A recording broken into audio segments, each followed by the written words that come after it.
Welcome to My Favorite Bitch, where we talk openly about the good, the bad, and the oh my fucking god ugly of raising dogs, and sometimes other non-canine pets, including the human ones. We might talk about poop, and we might swear, so fair warning. Thanks for joining the pack. Now let's get this ball rolling. For a game of fetch, of course.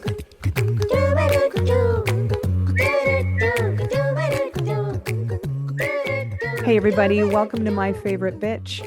This is the place where we share honest tales about the good, the bad, and the oh my effing G, why does she love the snow so much ugly of raising dogs and other pets. I'm your host, Beth Anne Campbell. It has been a minute since I've done a My Favorite Bitch podcast, and honestly, I didn't know if I was going to ever do another one just because, for many reasons, time. I've got so much going on. If anybody is listening who does not follow me on social media or has not listened to my other podcast, Cafe Grit, I lost my job in September of this year. So it's January now of 2024. So what is that, about 5 months, 4 or 5 months? And my position was eliminated. And it's not as if I weren't trying to get out because I was in a pretty shitty situation, but just had a lot going on before that, with the work stress and chaos. And of course, raising my silver Labrador, Moxie, who turned 2 on Christmas. Happy birthday, Moxie. But so there was a lot going on while I was in my last months at this shitty job. And then, of course, adjusting to not having a job and going through the unemployment system, benefit system, which is a shit show. I don't recommend it for anyone, although unfortunately, for some, it's a necessity. But anyway, so I kind of laid off on the double podcast just for time reasons. And then when my position was eliminated, suddenly I had a bunch of time. And I was really focused on some other stuff. I did a National Novel Writing Month, as you can see, which side here it is. If you're on video, I have a little poster for National Novel Writing Month, because I did complete my 50,000 words. Yay me. Working on a novel, a paranormal novel based on some of the cases my husband and I did in our 10 years of paranormal investigation. So look out for that. But I was scrolling through my email the other day. So I still have the My Favorite Bitch podcast out there, and I still pay for the platform hosting, and which, because it's so cheap. And it's fun stuff. I like doing the podcast, and I thought, well, maybe someday I'll pick it back up again. And then I saw that there are actually still people downloading my podcast. So I thought I owe it to you to pick back up and do these. And they may not be super frequent, but I love talking about dogs and pets. I really do. And now I've got the time because I'm sort of maybe between jobs, maybe sort of working on being my own boss and having my own business, and maybe semi-retired. I don't know. I'm still trying to figure it out, but I do have time on my hands, so I think that this is a great time to do an episode. It's not going to be a positive one, folks. It's not going to be a positive one today. It's going to be a little ranty, but that's okay. But meanwhile, here in Central Virginia, we don't get a lot of snow, but we did get some snow in the last several days. About, I don't know, 4 or 5 inches maybe. And Miss Mox, this is the first significant snow that we've gotten since we brought Moxie home. We brought Moxie home in 2022 around this time. It was in February, early February. And we had just had like a blizzard or snowstorm. It wasn't horrible, but it was pretty significant. In fact, when on the way to pick her up, it was pretty hairy driving because of all the snow that we'd gotten just the day before. So that was fun. I talked about that, I think, in one of my early episodes, how fun it was to take a little 8-week-old puppy out at 4 o'clock in the morning in the snow and freezing and ice. That was not fun at all. But she's all grown up now. We didn't have much snow that same year that we've in 2022. We really didn't have any other snow that year. And then last year we really had like one barely dusting.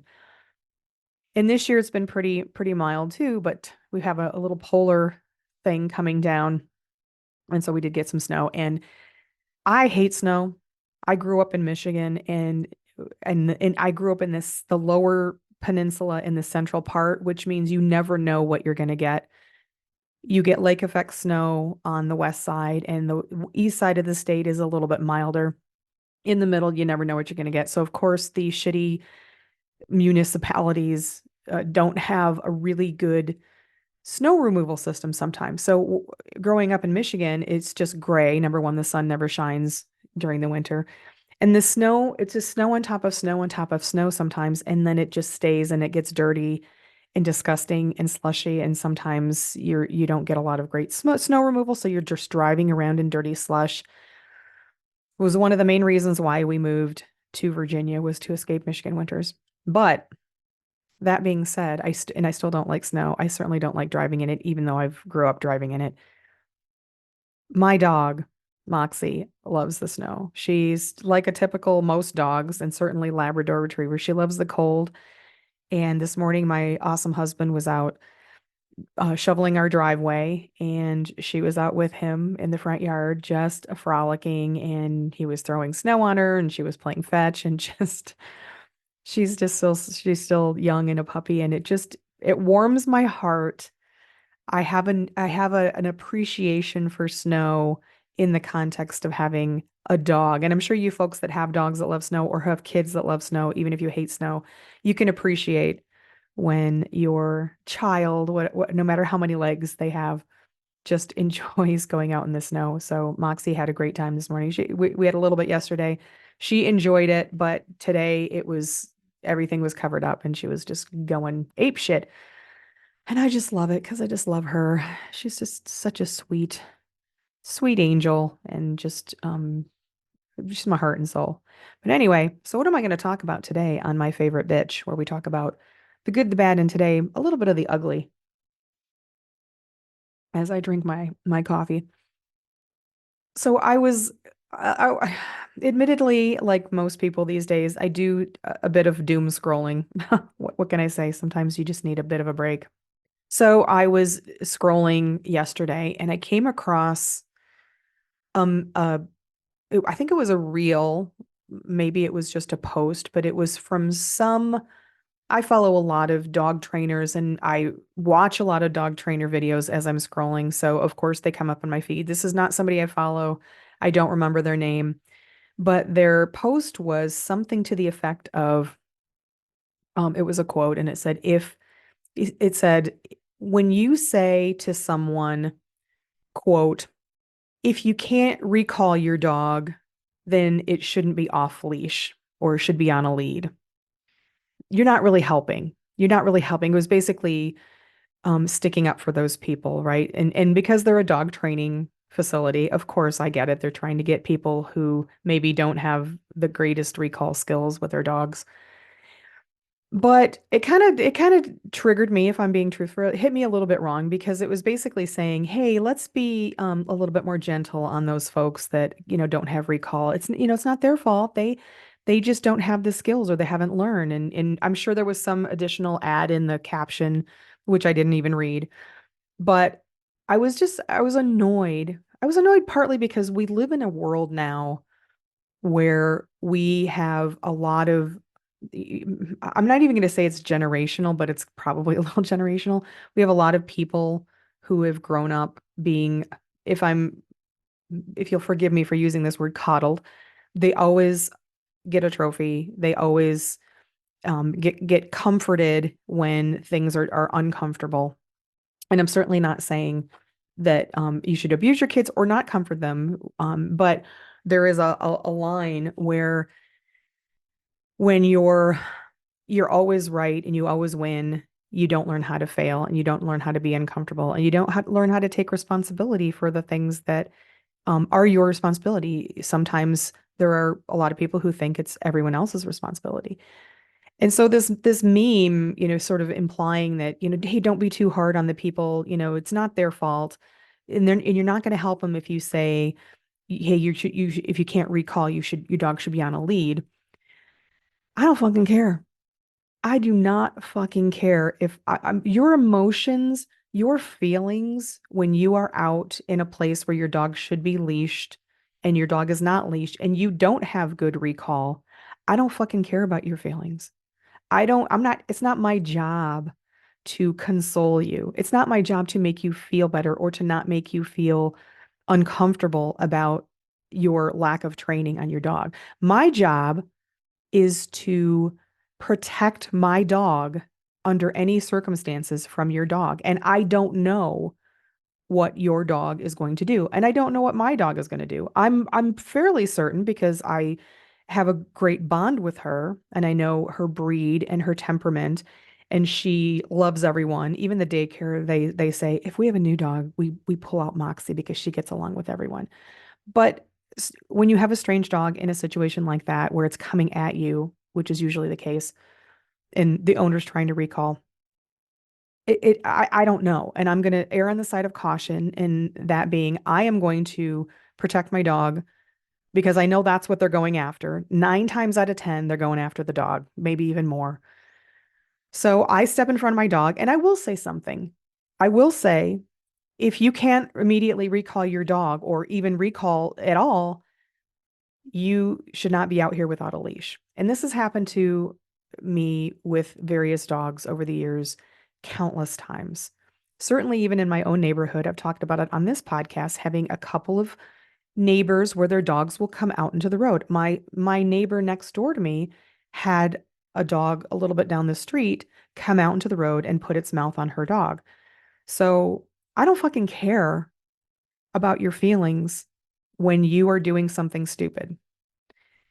Of course, I understand that this company again was trying to just to get some sales, but I'm not here to console you when you can't recall your dog. So, um, it did trigger me a little bit and just got me a little bit annoyed because I think if I were not living in the world that I were living in right now, it probably wouldn't have affected me so much. But I do live in a world where I have had people on that I've worked with and people that I've associated with or just know, most of them younger who don't know how to fail and they don't know how to be uncomfortable. And folks, whether it's with your dog or your career or your relationships, your family, whatever, if you can't be uncomfortable and also take responsibility for your own actions and just apologize or just accept it, then I feel bad for you. I really do. I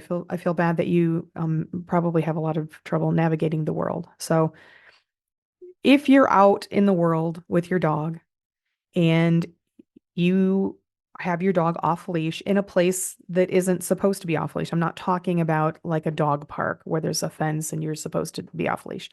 I'm talking about just walking around or your dog's in their yard and your dog comes at somebody and you can't recall your dog, then you need to just accept the anger or the frustration that somebody else is expressing to you and be uncomfortable and do better. Put a leash on or get some better training. I have seen people. I saw a guy in our local park a few months ago and he had it just look like a mutt dog and he was walking with a woman and the dog was completely off leash. And of course, I immediately when I see off leash dogs, this is a public park. You're supposed to be on a leash. But but he wasn't, and that's fine. I was watching him very closely, and he had superb recall. This dog was not going anywhere. We passed it, other dogs passed it, people passed it, and this dog was like just looking up at its owner, its pack leader, the guy, and the guy corrected him just gently a couple times when he lagged. He wasn't even going after him, he was just sniffing and lagging. I'm okay with that, even though it's against the rules. Yeah, a lot, yada yada yada. I'm okay with it because that guy had good recall. Most people don't. Now, if you, just a little tip, if you, because this happens to me all the time, and again, I follow a lot of experts, and I find this to be true in my experience.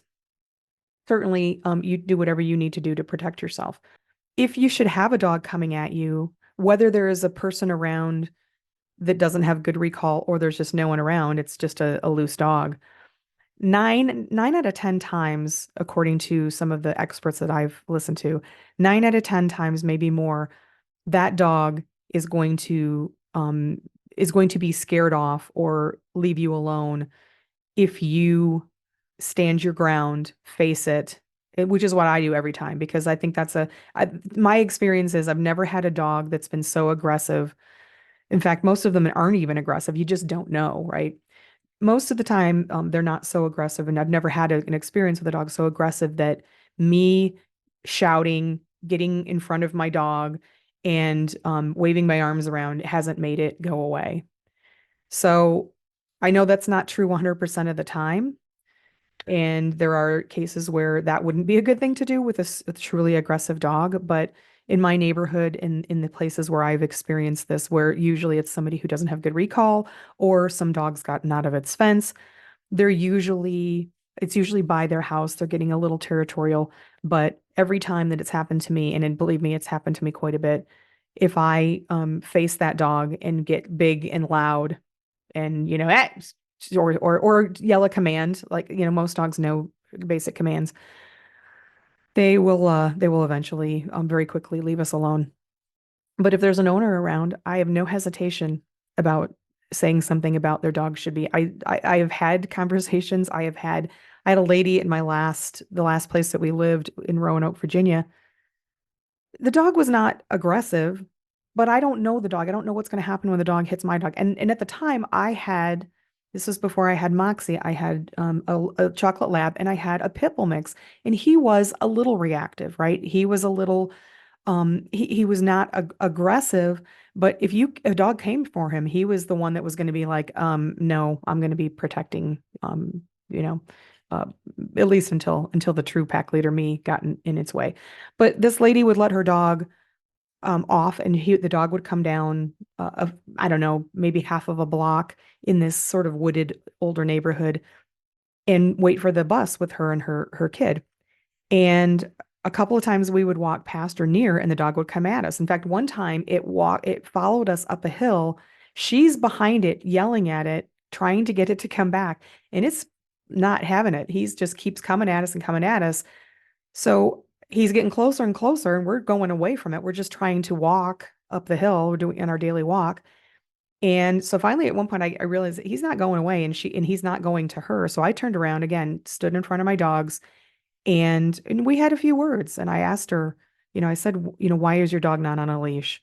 And she also had an e-fence and didn't put the collar on, which a lot of people do, which I think is stupid because yes, your dog does learn, but it's never 100%. My dog learns, but she has a couple of times, um, not for a long time, but even after she had been well trained on her e-fence, she went through it because one of her little friend's dogs was walking down the road. So anyway, digress.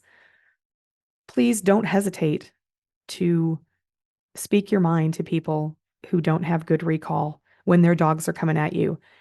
Their their feelings are not your concern. Your concern is protecting your dog. And whatever, I'm sure that most of them are not mean people, but if they can't take responsibility for their actions or their lack of training or their lack of ability to recall their dogs, it's not your problem. It's not your problem and how they feel about it. And if you're going to hurt them or if it doesn't really help them, I don't fucking care. I don't fucking care. Then leash your dog or learn better recall. It's as simple as that. Your feelings are not a part of this equation. The safety of my dogs and myself are because your dog is the aggressor coming at me. So anyway, that's my little rant. So and I know people out there that are listening who have dogs have experienced this both on both sides, right? Where your dog, I am embarrassed when I'm in my yard. This just happened to me yesterday. Moxie was just at full tilt because there was some snow on the ground, right? And she's got her e-collar on. We have an e-fence. She's not going after anybody, but she started barking at a dog. Now, I let her bark. I want to not wake up the entire neighborhood if it's 5 a.m., but I'm not going to punish her for barking. I want her to actually do that. But what I do want her to do is to come to me when I give her the come command. Because sometimes she just won't stop barking and I just put her inside the house. Because I want her to be an alert dog. She's never going to be a guard dog, not a Labrador. But she's loud, right? So somebody came by, she started barking, and I gave her the come command several times, and she just completely ignored me. So that is something that I have to take responsibility for. Now, we were not in a situation where she was going after anybody. She was not in a place where she shouldn't be off leash, where she was coming at someone or coming, like another dog would coming at me. But it's still embarrassing. It's uncomfortable, and I have to take responsibility. So now we're going to work on that command again because complacency. So, and if she had gone after someone, I would absolutely expect someone to say something, and I would apologize. If sometimes we get sneaked up on by people, like walking through the park, and I don't know that they're there because they're so quiet, and she, maybe I've got her little on the lead is a little bit flexible. I don't use a flex lead, but it's just, she's wandering, she's meandering, and somebody comes up and maybe she gets a little too close to them. I always apologize. That is on me. That is my responsibility to take care of my dog. So again, speak your mind, protect your dog, and don't fucking worry about somebody's feelings that they might get hurt because you're telling them that they shouldn't have their dog off leash if they don't have good recall. That is the truth, and it's not your problem to deal with. So speak your mind and protect your dog. So what about you? Have you had any experiences with dogs coming at you that are off leash that their owners are not able to recall them? And how did it go? I know there are going to be some ugly stories in here too. Hopefully most of them you were able to escape unscathed. And do you agree that the feelings of the person who doesn't have the recall are inconsequential in the situation, or do you hold back because you don't want to hurt anybody's feelings? Let me know. There's no wrong answer. It's quite all right. Even if you don't agree with me, that's quite all right. You're still a badass dog mom or dad or whatever, dog parent. So now go take a nap. Maybe play in the snow if you're in the snow. If you're not in the snow, if you don't have snow, I'm jealous, and enjoy your time in sunshine. I'm hoping to see the sun again sometime here in Central Virginia. But whatever it is, take a nap, take a walk, go play fetch. Just enjoy yourselves and take it easy. Thank you for joining My Favorite Bitch, where we don't hold back about what it's like to raise that little fucker of a pet. We hope you had fun. I'm your host, Beth Anne Campbell, and you can reach me on Instagram or Facebook as TheBean67. That's TheBeann 67. And also on Instagram as Moxie Blue Yule. That's my dog's site, she insisted. I'm also on LinkedIn as Beth Anne Campbell, that's Anne with an E, and check out my YouTube channel, Beth Anne Campbell, where you can find this podcast and other fun videos on the playlist My Favorite Bitch. Remember, we are not trained dog professionals in any way, so please consult the real experts and do your research on anything you hear on this program. We barely know what we're doing.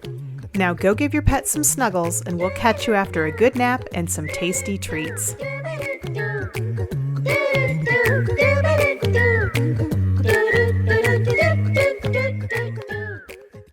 My Favorite Bitch is produced by Beth Anne Campbell and is a product of Beth Anne Campbell, LLC, all rights reserved. Go fetch, Moxie. Good girl.